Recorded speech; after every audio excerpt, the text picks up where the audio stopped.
నీ మాటతో మలిచితివో ఏ రీతిగా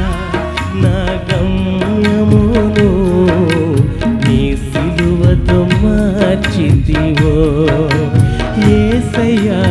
ఏ రీతిగా నా దుర్గమును నీ కృపతో కట్టితివో